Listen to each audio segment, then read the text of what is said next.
Hello friends, मैं आशीष यादव स्वागत करता हूं आपका अपना YouTube channel number one Sanskrit पर। प्यारे विद्यार्थियों, मैंने पिछली कक्षा में बताया था ये माहेश्वर सूत्र के बारे में। ठीक है, ये माहेश्वर सूत्र जो है 14 होते हैं। ठीक है, यहाँ देख लीजिए, माहेश्वर सूत्र 14 दिया गया है। ठीक है, इसमें से आप बताना था आप लोगों को कि इसमें से कौन सा क्वेश्चन पूछा जाता है। ठीक है, इसमें बराबर ऑब्जेक्टिव पूछते हैं, चाहे सीटेड हो, यूपीटेड हो। ठीक है, जितना भी कॉम्पिटिटिव एग्जाम है उसमें ये सब जो क्वेश्चन पूछा जाता है। तो चलिए हम बताते हैं आपको।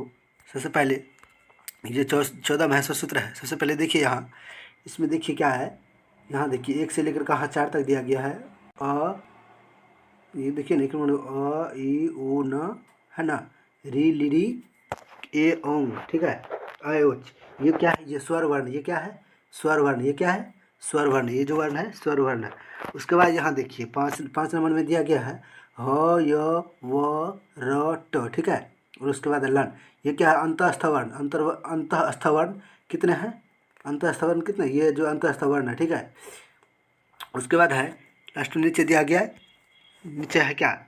यो मो अंग। 7 नंबर में दिया गया है यो मो अंग नो नम झ भ गढ़ 10 जब गढ़ 10 खफ छठ थ चट तव कपाय। ठीक है, ये कहाँ पाए? यहाँ 12 नंबर तक दिया गया है ना। ठीक है, 12 नंबर तक तो दिया गया है।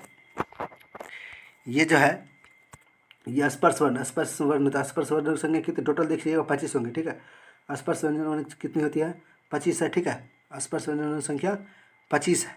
उसके बाद नीचे में देखिए 13 और 14 नंबर। ठीक है, 13 और 14 नंबर क्या है? तालम स मूर्धन स दंत स सर, यानी स सर। उसके बाद होता है हल। ठीक है, ये जो है ये वर्ण कहते हैं उस वर्ण के लिए क्या कहलाते हैं? उस वर्ण। ठीक है, उस वर्ण कहलाता है। अब जो है ये अंतःस्थ वर्ण। ठीक है, उसके बाद क्या है? स्पर्श वर्ण और उस वर्ण, इन तीनों को मिला क्या बोलेंगे? व्यंजन वर्ण। ठीक है, ये क्या है? व्यंजन वर्ण। क्या है ये? इस तीनों को बोलेंगे क्या बोलेंगे? व्यंजन वर्ण। क्या बोलेंगे? इस तीनों को मिला के क्या बोलेंगे? व्यंजन वर्ण। ठीक है,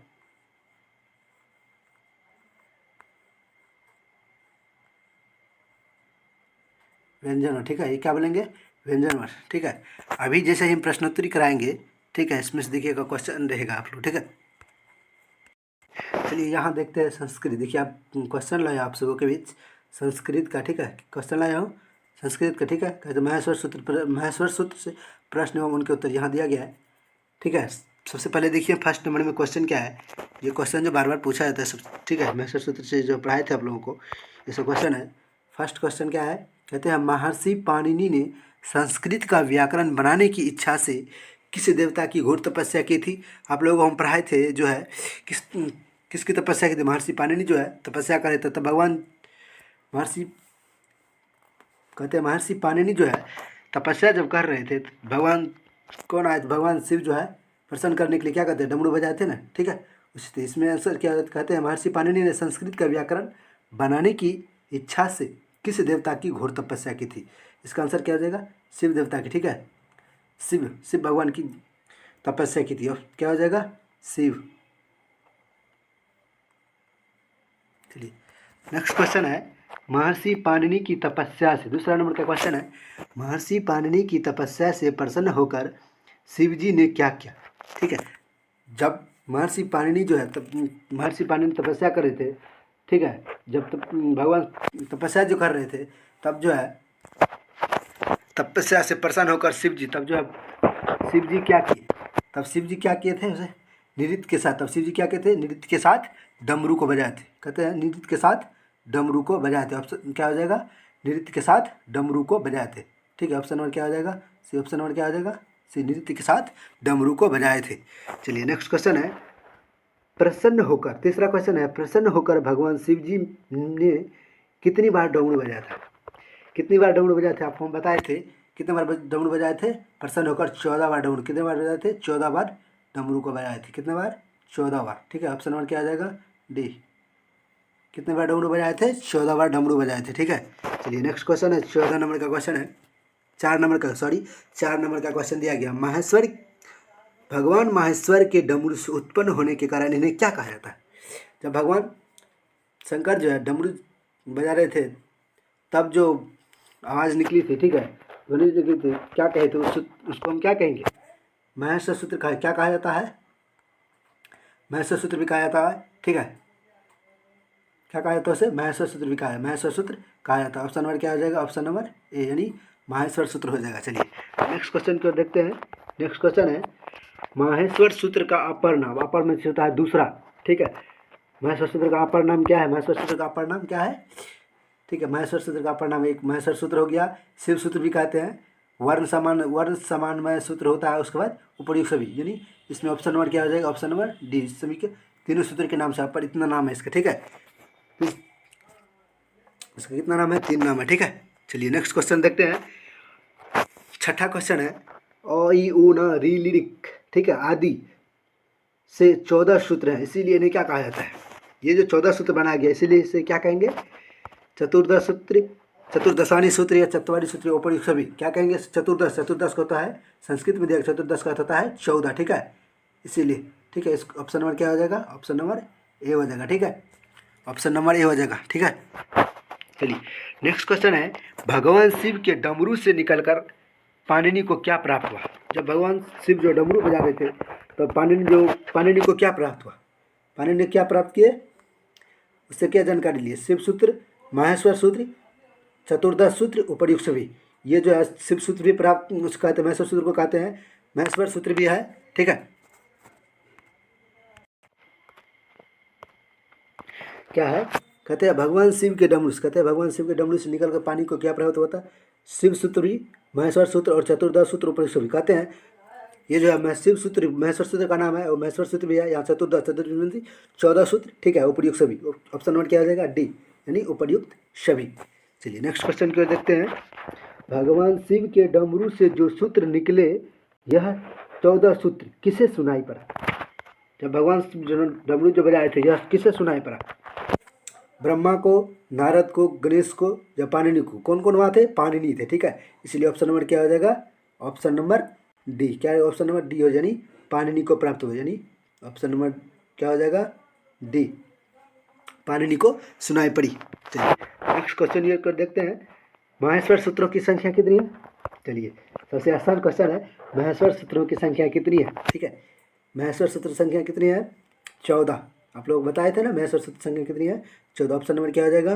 बी। महेश्वर सूत्र की संख्या कितनी है? 14। चलिए नेक्स्ट क्वेश्चन की ओर देखते हैं। नेक्स्ट क्वेश्चन क्या है? ये जो लाइन दिया गया, नृत्यावसाने नटराज राजो ननाद ढक्काम नव पंचवारम, ठीक है, ये लाइन जो दिया गया, कहते हैं यह पंक्ति किस प्रसंग में आई है? यह प्रसंग यह पंक्ति जो है किस प्रसंग में आई है? यहाँ दिया गया माहेश्वर सूत्र 1 नंबर में, दूसरा है शिव सूत्र, चतुर्दश सूत्र, उपर्युक्त सभी। कहते हैं माहेश्वर सूत्र ये भगवान शिव का नाम, ठीक है, उसके बाद शिव सूत्र उसी को कहा जाता है, चतुर्दश सूत्र महेश्वर सूत्र को ही कहा जाता है, उपर्युक्त सभी। इसका ऑप्शन क्या हो जाएगा? ऑप्शन नंबर डी यानी उपर्युक्त सभी। क्या हो जाएगा?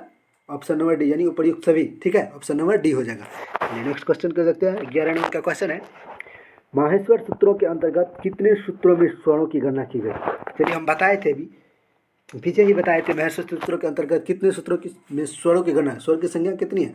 4 सूत्र में, अ इ उ न री लिरिक ए अंग और अयोज, ठीक है, ये जो है कितने सूत्रों में? 4 सूत्र में, यानी 14 सूत्र है, उसमें से 4 सूत्र जो हो गया क्या स्वरों की गणना की गई है, ठीक है। ऑप्शन नंबर क्या हो जाएगा? बी यानी 4। क्या हो जाएगा? ऑप्शन नंबर बी, ठीक है। चलिए नेक्स्ट क्वेश्चन है, माहेश्वर सूत्रों के अंतर्गत कितने सूत्रों में व्यंजनों की गणना हुई है? अब यहाँ दिखाए थे व्यंजन वर्ण कितने हैं, व्यंजन वर्ण कितने हैं, व्यंजन वर्णों की संख्या कितनी है? 33। क्या है? व्यंजन वर्ण से 33 है।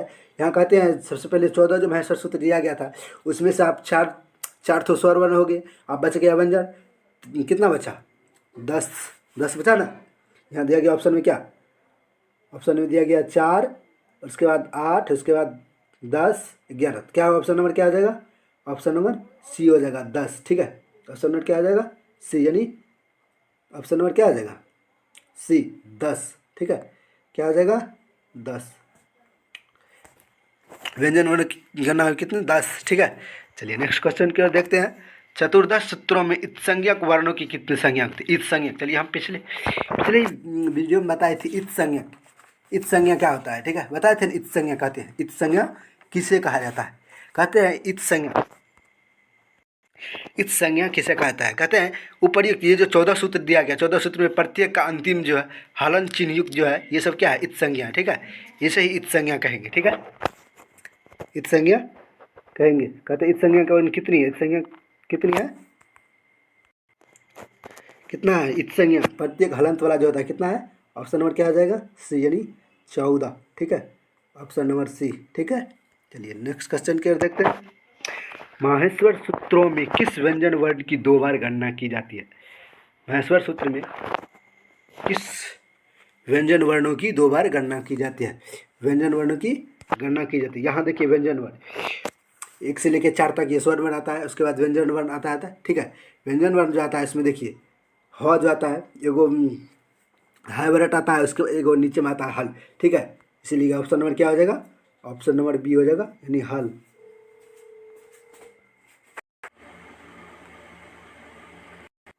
चलिए क्या क्वेश्चन है?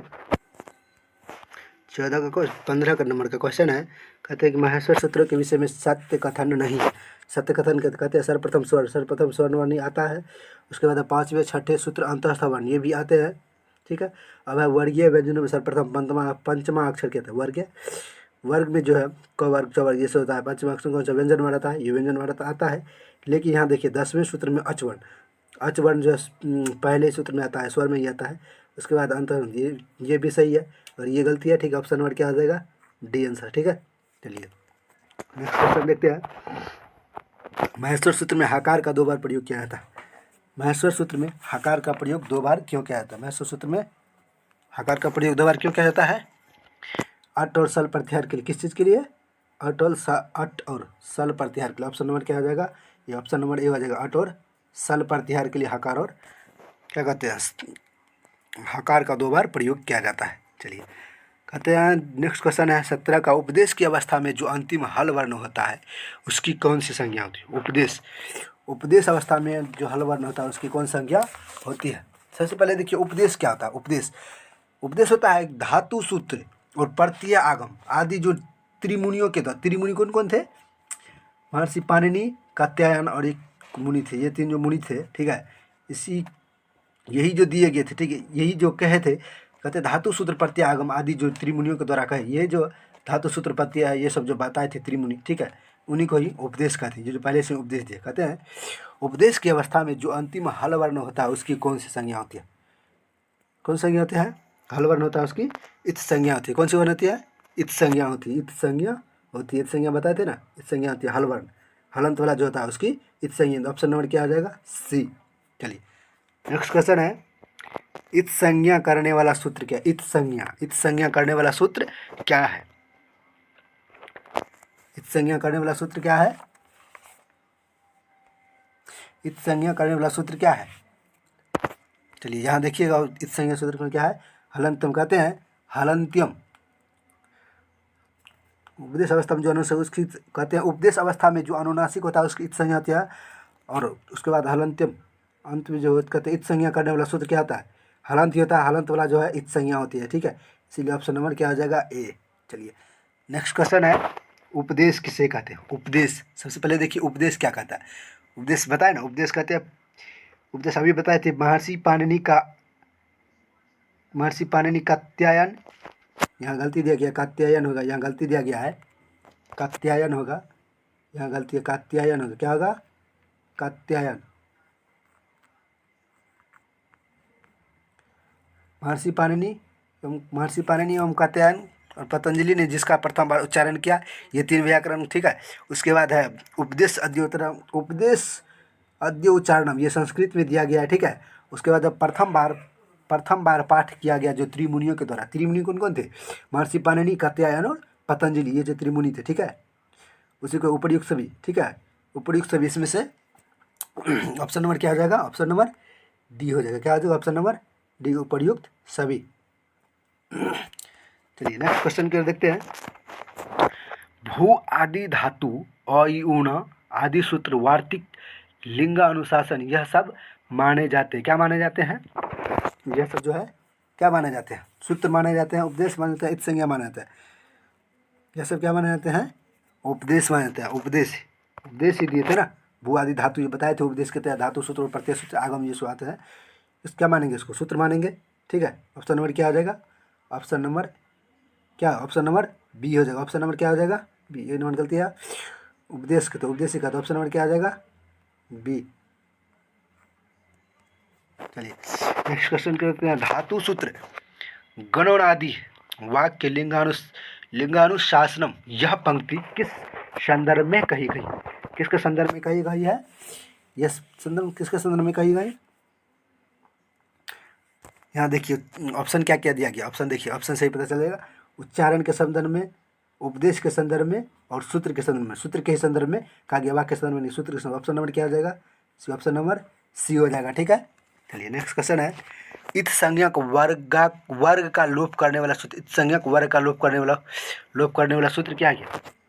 इत संज्ञा हलंत वाला जो होता है, लोप करने वाला सूत्र, तस लोपा से उनका लोप किया जाता है। ठीक है, तस लोपा, इसका ऑप्शन नंबर क्या हो जाएगा, ऑप्शन नंबर ए।